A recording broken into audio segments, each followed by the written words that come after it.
con el compromiso de en 45 días reducir de manera drástica el flujo, el paso, el ingreso de migrantes, en su mayoría centroamericanos, aunque les recuerdo, hay también de origen cubano, hay también de origen africano que están intentando llegar a los Estados Unidos. Muchos de ellos deciden ya quedarse entonces en México. Esas imágenes que usted está viendo son en vivo a esta hora, allá en Tapachula, Chiapas, cuando son las 10 de la noche y 1 minuto, hora de la costa este de los Estados Unidos. Imágenes en vivo de Tapachula, Chiapas, 9 de la noche, 1 minuto, hora local, allá en la frontera sur.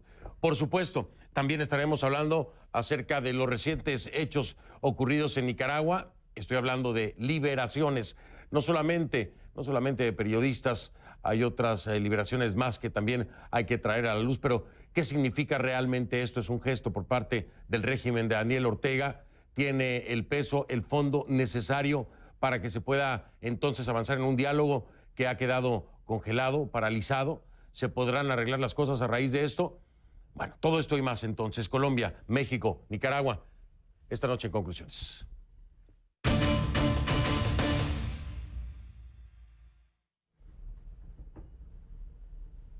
Y le pido que a partir de este momento me acompañe utilizando la etiqueta numeral Conclusantrich. El hashtag es Conclusantrich, numeral Conclusantrich. Es la etiqueta en este momento. Estaremos hablando acerca del tema Colombia.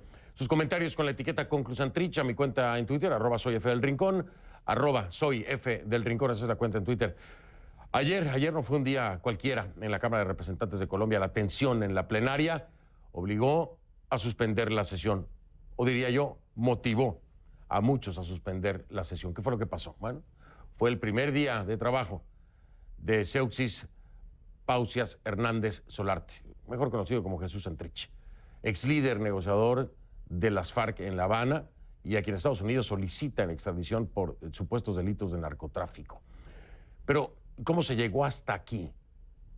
¿Cómo se llegó hasta este punto en el que Santrich entra al Congreso para posicionarse? Ha sido un recorrido bastante complicado. Por eso nuestra Gabriela Matute nos acompaña en vivo desde el Centro Mundial de Noticias para recordarnos cómo fue este recorrido hasta llegar al día de ayer, que ha molestado a un amplio sector de la sociedad colombiana, pero fuertemente, sin duda, Gaby, al presidente Iván Duque, que lo ha dicho en diferentes foros y en diferentes oportunidades. Gaby, ¿cómo estás? Buenas noches. Feliz noche, Fernando. Un placer nuevamente estar contigo. Y sí, la polémica sigue acompañando a Jesús Santrich, esta vez en su debut en la Cámara de Representantes. Y es que Santrich no es un congresista cualquiera. Muchos de sus ahora colegas rechazaron su presencia y otros lo defendieron. Este fue el ambiente, Fernando, que se vivió el miércoles.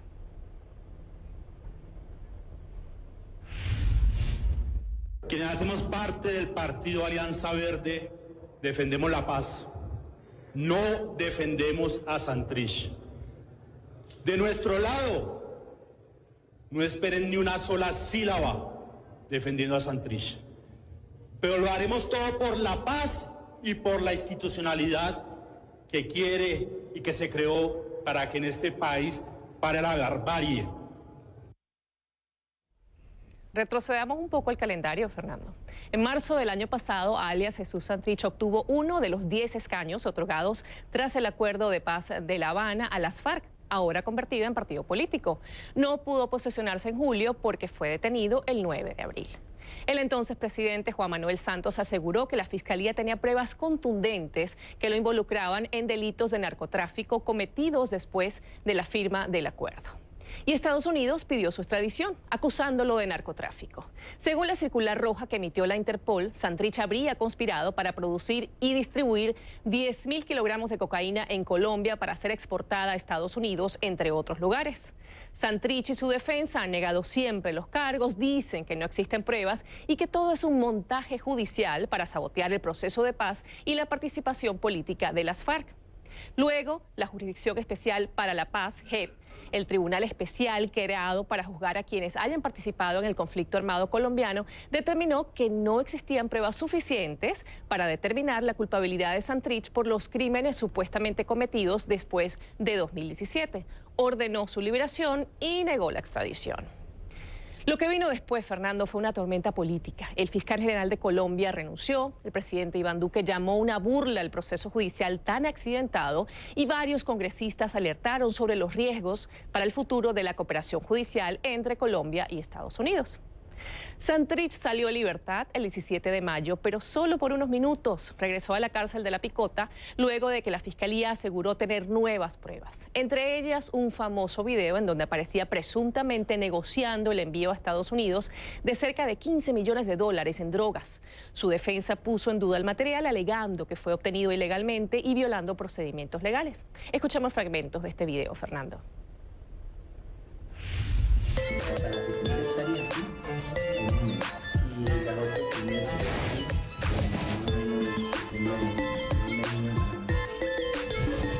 Ya tenemos 15 millones listos arriba para entregarle. Y yo le pregunté ayer a él que si quería que se le entregara todo el paquete de una sola, él me dice que de 5 en 5. Otra fecha importante, el 29 de mayo, Santrich volvió a quedar a libertad.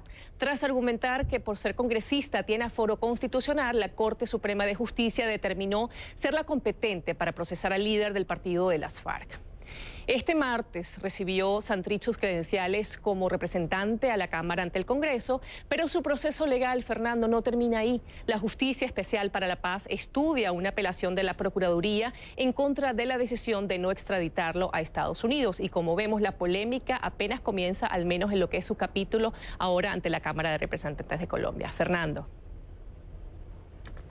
Pues sí, Gaby, la polémica apenas empieza y el estira y afloja de una justicia especial para la paz que para muchos no es lo que debería y para otros se debe respetar, va a tener muy ocupado a la clase política en Colombia, sin duda alguna. Y el caso de Santrich, bueno, aclararlo, sigue la investigación. Es decir, el que se haya posesionado en el Congreso no significa que no se siga llevando a cabo una investigación por parte de la justicia ordinaria, que esto es muy importante, Gaby lo dejaba claro. La JEP es una cosa, que es la Justicia Especial para la Paz, y la justicia ordinaria es otra cosa. Y por ahí es que lo están trabajando. Gabriela Matute, mil gracias, Gaby. Muy a fondo con la explicación. A ti, Fernando, feliz noche. Feliz noche. Era nuestra Gabriela Matute en vivo desde el Centro Mundial de Noticias allá en Atlanta.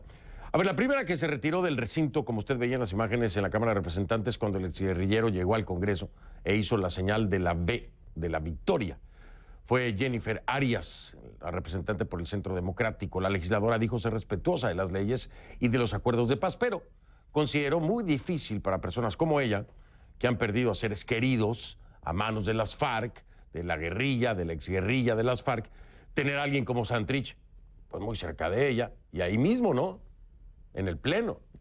Por eso tomó sus cosas y dijo, yo me voy. En su cuenta en Twitter, Arias dijo, permítame asimilar que me tenga que sentar al lado de alguien que mató a un miembro de mi familia.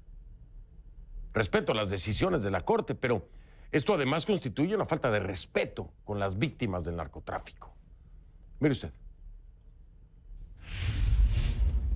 Personas de las FARC, tanto Omar de Jesús como Benedicto, han sido o pueden ser testigos que los he respetado, que he sido solidaria cuando ha sido necesario, que jamás les he faltado el respeto, que mi actitud hacia ellos siempre ha sido positiva, presidente, pero no soy capaz de estar sentada acá, al menos el día de hoy, con una persona que asesinó a un miembro de mi familia. Y no soy capaz, presidente. Me duele el corazón, me parece que en nombre de las víctimas del narcotráfico, de la guerra, que si bien entendemos que se dio un proceso y que debemos permitir que ese proceso avance, no soy capaz, presidente, de estar el día de hoy aquí. Pues ya lo ve usted. Ella es mi invitada esta noche, la protagonista.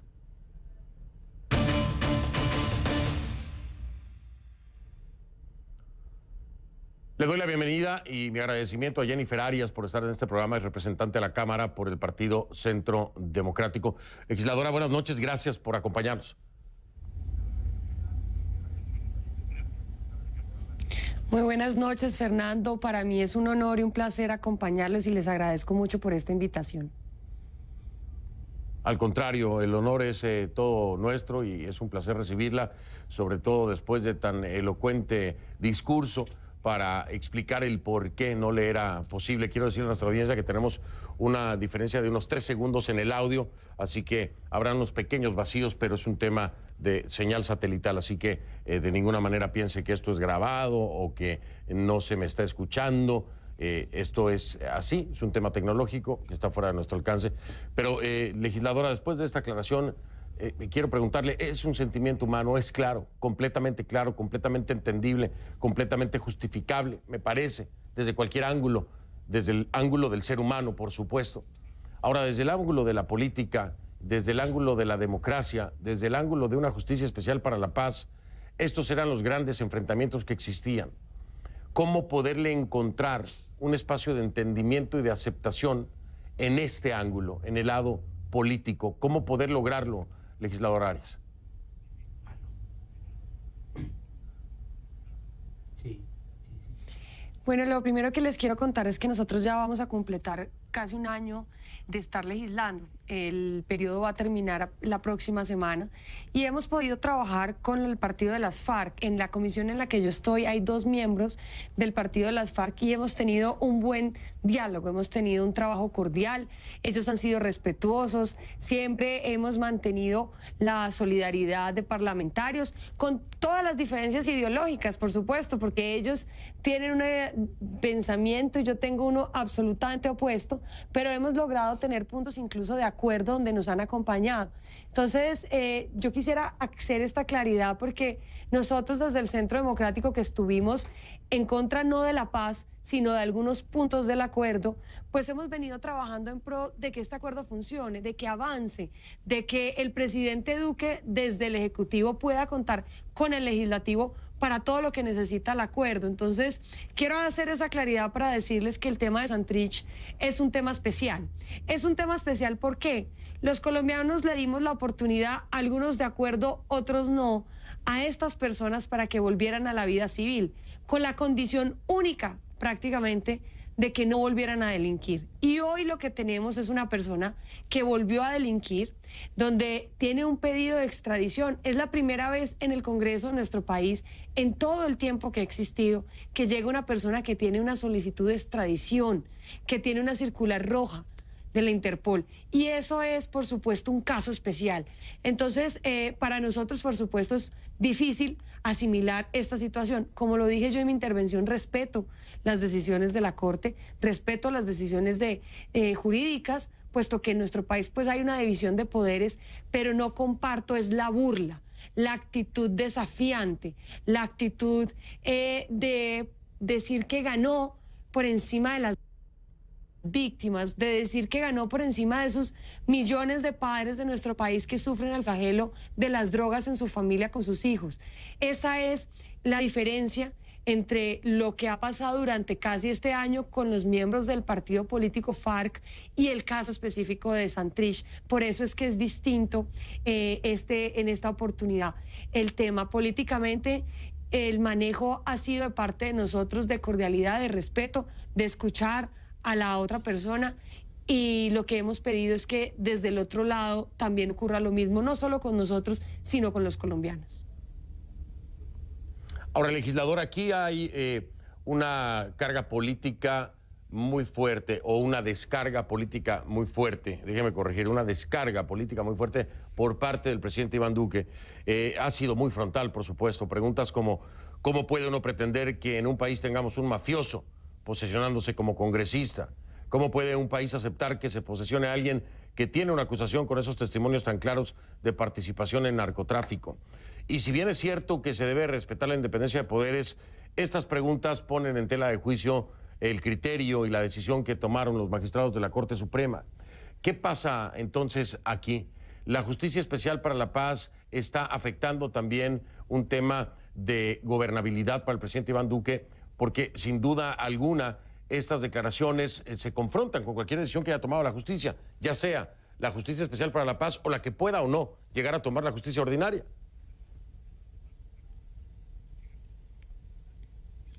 Nosotros como congresistas y el presidente Duque como presidente ante todo somos ciudadanos. Y los ciudadanos, por supuesto, nos preguntamos qué está pasando. Y qué está pasando en dos sentidos. Lo primero es que la JEP o la Justicia Especial para la Paz no ha sido contundente contra los victimarios, pero sí le ha impedido a las víctimas encontrar la verdad. Y por eso es que nosotros durante todo este proceso de paz y cuando se estaba definiendo el plebiscito por el sí o por el no, decíamos que era perjudicial la JEP para las víctimas, porque le iba a dar prioridad a los victimarios y no a las víctimas. Y hoy tenemos con la JEP un claro ejemplo de que no está funcionando de la manera apropiada, de que no funciona a favor de los colombianos de bien, de que no funciona a favor de las víctimas, sino que por el contrario está funcionando a favor de los victimarios. Y esa es una primera parte. La JEP le falló a los colombianos. El acuerdo era muy claro. Si delinquió después de la fecha del acuerdo, tenía que ir a la justicia ordinaria. Era absolutamente claro el acuerdo. Y los videos, las declaraciones de Marín, todas las pruebas que ha dado Estados Unidos demuestran claramente que el señor Santrich delinquió después de la firma del acuerdo. Esa es una parte. Y la otra parte es la Corte. Y hay dos temas de esta semana que han sido muy fuertes para nosotros. Uno, por supuesto, la liberación de Santrich y su posesión como congresista, que no solamente perjudica la confianza de los ciudadanos en la justicia, sino que es un mal ejemplo para nuestros niños y para nuestros jóvenes. Y un poco en ese sentido va orientada la crítica hacia la Corte. Obviamente respetamos la institucionalidad, esperamos diligencia de parte de la Corte para poder resolver el caso de Santrich. Pero hubo un segundo fallo, que fue el decir que se podía consumir licor y drogas en los parques y cerca a las instituciones educativas, en la calle. Ese fallo hizo que tuviéramos en el país, en la ciudadanía, un choque, porque por un lado el señor Santrich, que en la opinión pública es un narcotraficante, y por el otro lado una corte que permite el consumo en las calles, ha generado en el país una desconfianza hacia la justicia. Sin embargo, como les digo, nosotros respetamos las instituciones, creemos en la institucionalidad, pero sí nos hacemos preguntas como esta. ¿Qué ejemplo le estamos dando a nuestros niños y nuestros jóvenes? La solicitud que le hemos hecho a la Corte de manera muy respetuosa es que se agilice este proceso, que se agilice una respuesta y que podamos decirle a nuestros jóvenes, a nuestros niños, que el que la hace la paga y que en este país las leyes se deben respetar. Y finalmente, cierro con esta pregunta, le pido una respuesta lo más breve que pueda darme. En su imaginario, en este momento, en el de Centro Democrático, de sus colegas, en el suyo propio, ¿confían en la justicia ordinaria hoy o sienten que ha sido copada de alguna forma por lo que la Justicia Especial para la Paz ha traído al país? Nosotros debemos confiar en la institucionalidad. Creemos que las instituciones en nuestro país han estado por encima del conflicto y de los temas políticos y esperamos de parte de la Corte que sea contundente en la sentencia contra Santrich. Debemos confiar en nuestra institucionalidad para recuperar nuestro país y la invitación siempre ha sido que trabajemos en pro de recuperar esa confianza de la ciudadanía que hoy realmente está perdida. Nosotros queremos seguir confiando en la Corte, tenemos dudas, tenemos preguntas, pero la institucionalidad debe estar por encima de los temas personales, así que esperamos que muy pronto la Corte le dé ejemplo al país de justicia para una persona que siguió delinquiendo a pesar de que se le dio la oportunidad de terminar tanta guerra y tantos problemas con el narcotráfico. Y estaremos, por supuesto, muy al pendiente y le daremos el seguimiento, como siempre lo hemos hecho aquí en Conclusiones. Agradecerle a la legisladora Jennifer Arias, representante de la Cámara por el Partido Centro Democrático, por su tiempo, por acompañarnos y estaremos en contacto con ella para darle pues, el punto final cuando se dé ese punto final a este tema. Gracias, muy amable legisladora. Buenas noches.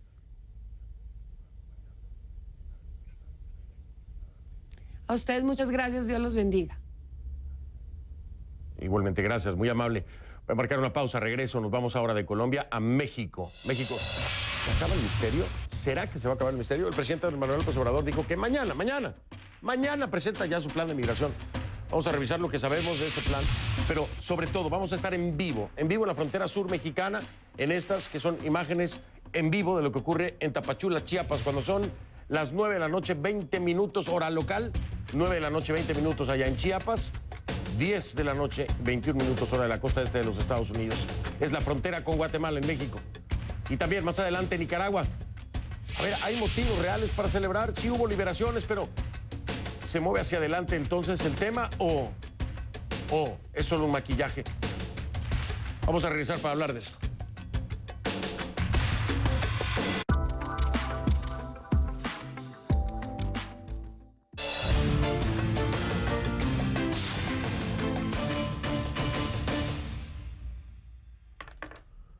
Le pido que a partir de este momento me acompañe utilizando la etiqueta numeral Conclu Tapachula. El hashtag es Conclu Tapachula. Es a donde vamos a estar precisamente en vivo en un momento. Conclu Tapachula en la frontera con Guatemala, en el estado de Chiapas. Sus comentarios con Conclu Tapachula a mi cuenta en Twitter, @soyfdelrincón, @soyfdelrincón. Esa es la cuenta, esa es la etiqueta. El presidente de México, Andrés Manuel López Obrador, anunció que mañana viernes presentará ya su plan de migración. El plan será presentado junto a los gobernadores de los estados del sur del país. Le estoy hablando de Tabasco, Campeche, Chiapas, Veracruz y Oaxaca. López Obrador dijo que México será respetuoso con Estados Unidos, pero aseguró que se mantendrá el respeto al derecho de asilo y los derechos humanos. La gran pregunta es, ¿se podrán cumplir ambas cosas? Pero escuche usted el anuncio que hizo Andrés Manuel López Obrador. Y mañana vamos a presentar completo el plan de migración. Nos acompañan los gobernadores de Tabasco, de Campeche, de Chiapas, de Veracruz y de Oaxaca. Entonces, ya hay bastante información. Mientras tanto, la Organización Internacional para las Migraciones expresó preocupación por este acuerdo entre México y Estados Unidos que incluye la disminución del cruce de migrantes. Jorge Peraza, que es el representante de la entidad ante los países centroamericanos del llamado Triángulo del Norte, dijo que temen que se viole los derechos humanos de los migrantes. Esto fue lo que dijo. Nuestra preocupación es justamente que al reforzarse las fronteras, los controles fronterizos, se caiga o se exponga a la población migrante a mayor vulnerabilidad y que haya un tema de violación de derechos humanos más agravado, ¿no? Que es la situación que hemos visto en otros contextos. Bueno, mientras tanto, en la frontera sur de México, miembros del Instituto Nacional de Migración y de la Policía Federal realizan operativos conjuntos para identificar a migrantes que no cuenten con documentos. Nuestro Rey Rodríguez ha estado todo el día recorriendo esa frontera. En este momento se encuentra en la ciudad de Tapachula, en el estado de Chiapas, fronteriza con Guatemala, y me voy a enlazar precisamente con él en vivo, ya lo vi ahí en pantalla. Voy para allá, vemos mucho movimiento, mi estimado Rey, buenas noches. Me imagino que humedad y calor por allá en Chiapas como normalmente es, pero cuéntanos cómo están las cosas y todo lo que has visto en el día, muy importante. Muy importante, Fernando, te mando un saludo como siempre y bueno, mucha información. Te puedo decir que pues desde por la mañana hemos estado recorriendo algunos de los puntos de revisión aquí en Tapachula, cerca incluso también de a varios kilómetros de la frontera con Guatemala, y te puedo decir que lo que hemos visto es, bueno, presencia de militares, de la Marina, del Ejército de la Marina, también de Policía Federal, de personal del Instituto Mexicano de Migración, haciendo estas inspecciones, estos retenes y pues parando vehículos privados o vehículos públicos, un poco pidiéndole a las personas, a algunos de los pasajeros, les piden pues su acreditación, su ID, para que se identifiquen. Si en caso que no los tienen, pues le hacen algunas preguntas para corroborar su nacionalidad, y en caso de que no lo acrediten, por supuesto, pues los sacan y los mandan a una estación migratoria. Eso es una de las cosas que vimos. También nos fuimos al río Suchiate, esta frontera natural que divide pues Guatemala y México, este río, este cruce no formal que tú lo conoces igual que yo, cruce formal que lo conocen muchos migrantes, y lo que nos contaban ahí en ese lugar, Fernando, es que ha disminuido mucho el tránsito de migrantes que penetra de Guatemala hacia México por ese paso. ¿Y por qué nos decían eso? Que a raíz justamente del anuncio que hiciera el gobierno mexicano de este despliegue que inició ayer de los 6.000 efectivos de la recién creada Guardia Nacional. Esas son dos cosas, pero la tercera, por ejemplo, donde estamos nosotros en este momento y a esta hora, ¿dónde es? Estamos en las oficinas de la Comisión Mexicana de Ayuda a los Refugiados, la Comar. Y mira lo que ves acá, mucha gente a esta hora. En la mañana incluso se ve muchísima gente, mucho más. Son gente que está aquí de hace días, que llegan, son de Guatemala, son de Honduras, son de El Salvador, y llegan aquí pidiendo refugio. Pero tienen que hacer muchos pasos, Fernando. Y entonces vamos a ver que ellos mismos nos cuenten cuántos días tienen aquí, qué es lo que tienen que hacer, qué es lo que finalmente van a decidir, si seguir camino a Estados Unidos o quedarse aquí. Vamos a empezar con ellos. ¿Tú de dónde eres? ¿Tú de dónde eres? Yo soy hondureño. ¿Y llevas aquí cuántos días? Yo llevo 5 días hoy. ¿Y qué estás solicitando? Estoy solicitando el refugio provisional de México para poder andar en México. ¿Y qué te han dicho? Dime más o menos cómo es ese proceso, porque me dicen que puede durar aproximadamente como 3, 4 meses o más. Este procedimiento es, primero iba al derechos humanos, luego viene aquí la misma tarde si quiere. Luego aquí le dan un número, luego tiene que esperar que ese número lo llamen, y luego le dan una cita y así, otra cita y otra cita, y luego... Y te pueden rechazar y entonces tienes que ir a una apelación. Vuelve a lo mismo. Vuelve a apelar y eso son... un mes. Pueden denegarle te pueden denegar y después puede durar un mes, 2 meses. Hasta 4 meses puede llegar a durar. A ver, ¿cómo es? Retrocede el proceso. ¿Cómo retrocede el proceso? Por eso le estamos diciendo a los gobiernos de Centroamérica que hagan el trabajo que ellos tienen que hacer para que la gente, que todos que estamos aquí, no deberíamos de estar aquí, sino que en nuestros países. Eso es lo que les pedimos nada más. Ahora, es un proceso muy lento lo que veo. Un proceso muy lento. Muy lento. Y hemos dejado a nuestros hijos allá en los países, pero necesitamos que ellos hagan su trabajo. Ya, Fernando, ves esto, pero me cuentan que en la mañana y en la tarde, por ejemplo, es mucho más grande las filas que hay aquí, y te puedo decir que, por ejemplo, nada más 100 gente son las que pueden ingresar la solicitud para después esperar todo este proceso que tú has oído, Fernando. Oye, Rey, bueno, primero la última declaración de tu invitado ahí, muy interesante, muy importante y muy clara, ¿no? No deberíamos estar aquí, deberíamos estar en nuestros países con oportunidades de empleo, con seguridad, y es muy cierto lo que está diciendo, hay que tomarlo muy en cuenta, pero quiero preguntarte algo, porque ya lo decías tú, pueden durar meses estando ahí en espera, y como lo decía él, un trámite después de otro trámite, ese tema burocrático, que es algo característico de las estructuras de gobierno mexicanas, no de esta, de todas. Es trámite tras trámite, tras trámite, tras trámite, y te va una eternidad. ¿Dónde están durmiendo, Rey? ¿Qué están comiendo? ¿Qué están haciendo estas personas que están ahí? ¿Te han dicho o pasan la noche allá afuera? Sí, ellos llevan... Por lo que te entendí, porque el ruido no me dejó oír bien. Pero esta gente puede tener aquí a veces 6, 8, 10 días, porque, Fernando, lo que te decía, solamente son 100 solicitudes, a veces menos, a veces son 80 las que se permiten nada más por día. Entonces te puedes imaginar, ¿no? La gran fila de gente viniendo todos los días a ver si puede ingresar su solicitud. Es realmente angustiante. Y ayer, por ejemplo, yo escuchaba al subsecretario Alejandro Encinas, el secretario de Gobernación, que decía justamente que en las últimas 2 semanas este número de registro se había disparado.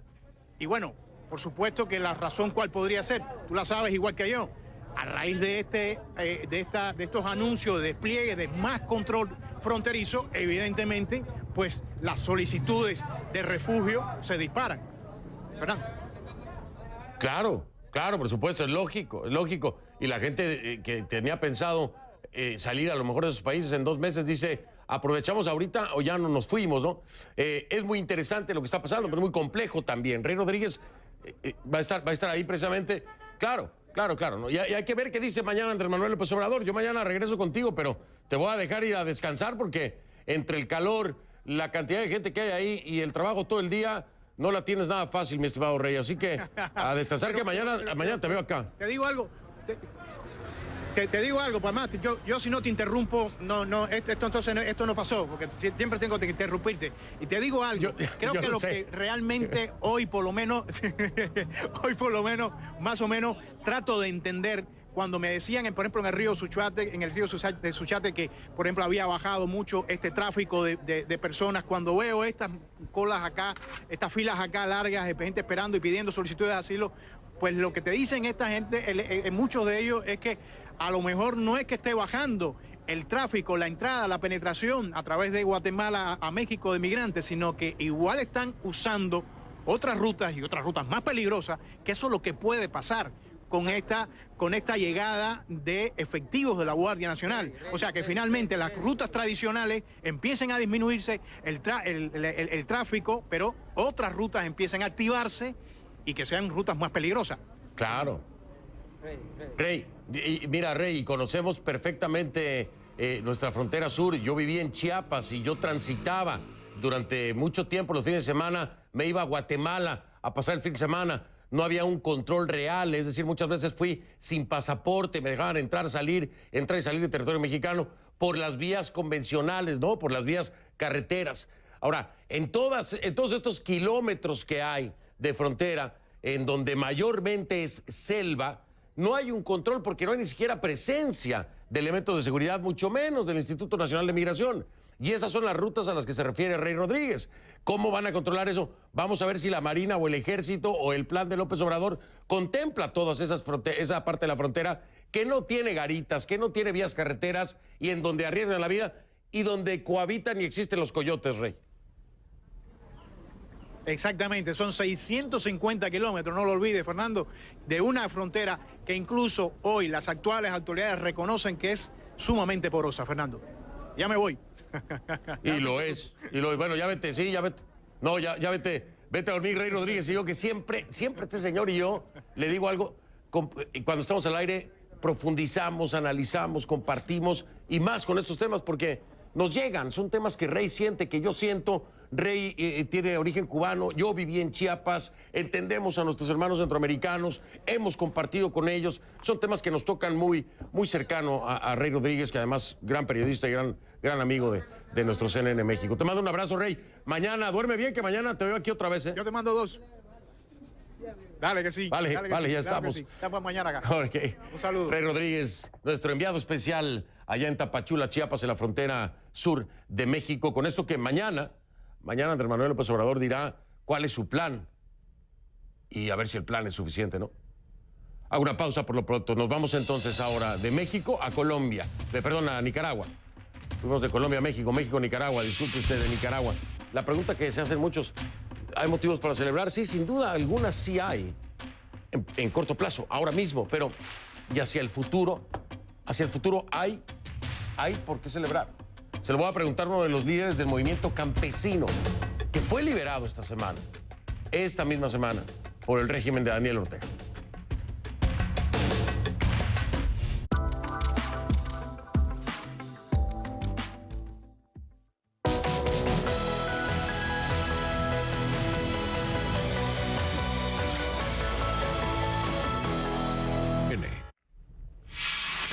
Les ofrezco mi cuenta en Twitter, ahí nos leemos. La cuenta es @soyfdelrincón, @soyfdelrincón. Esa es la única cuenta que tengo, está verificada, ninguna otra más. @soyfdelrincón en Twitter. CNN.com está mejor que nunca. Estamos despegando en este momento. Toda la información que necesitas en un formato claro, dinámico y visual. Explora los temas que te interesan y sigue en vivo el desarrollo de las noticias más importantes. ¿Qué esperas?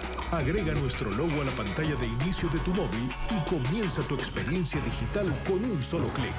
La mejor información en línea está en CNN.com.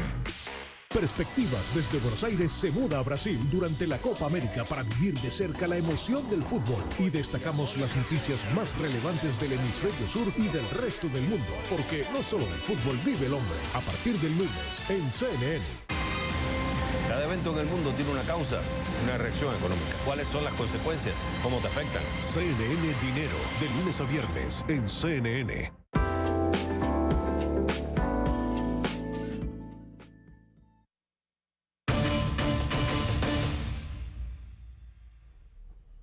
Le pido que a partir de este momento me acompañe utilizando la etiqueta numeral Conclunica Liberados. El hashtag es Conclunica Liberados.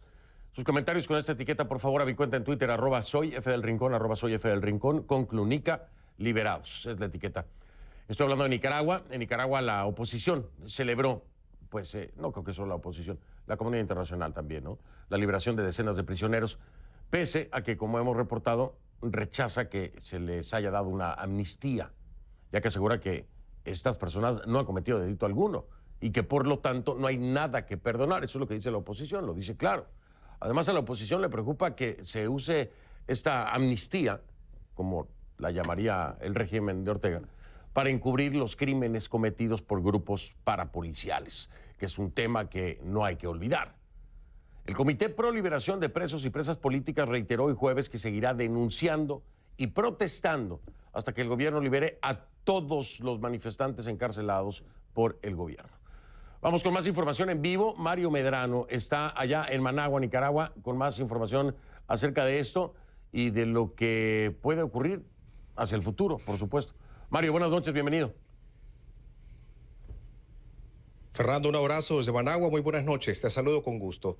Un total de 110 manifestantes han sido excarcelados, Fernando, durante las últimas 36 horas. Esto bajo el beneficio de la llamada ley de amnistía, una ley polémica que, como bien dices, ha sido catalogada por la oposición como un instrumento de impunidad para no ajustar cuentas en el tema de las personas que murieron o que resultaron lesionadas en el contexto de las protestas antigubernamentales que comenzaron el 18 de abril. Comentarte que aún hay 85 personas, de acuerdo al Comité Pro Liberación de Presos Políticos, que permanecen tras las rejas, y de ellos 3 estaban incluidos en el listado conciliado de Cruz Roja Internacional y 13 de ellas aparecían también en el listado de la Comisión Interamericana de Derechos Humanos. Esto lo ha dicho el Comité Pro Liberación de Presos Políticos.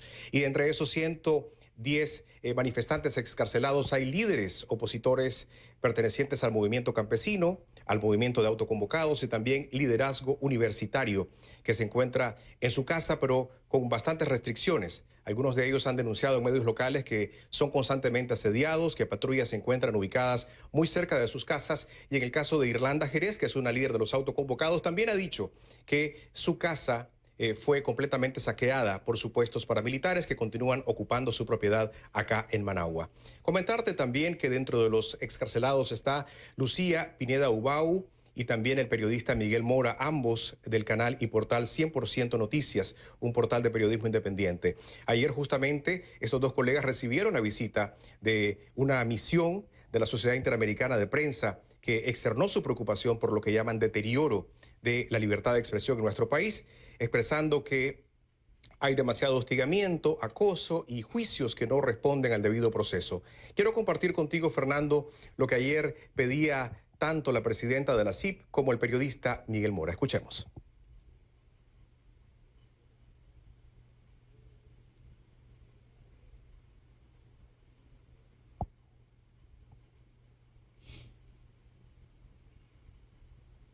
Periodistas independientes de Nicaragua, hacer nuestro trabajo.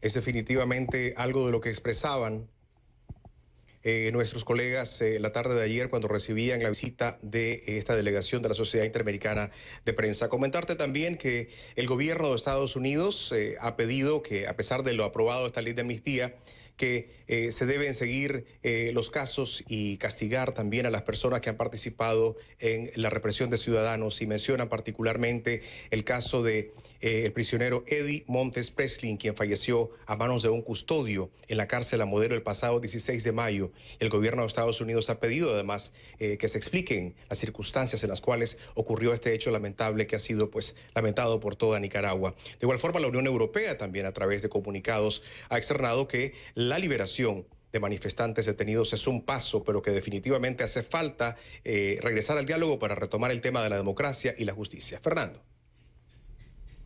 Claro, por supuesto, agregar que la Unión Europea también está pidiendo la liberación de todos aquellos detenidos, al igual que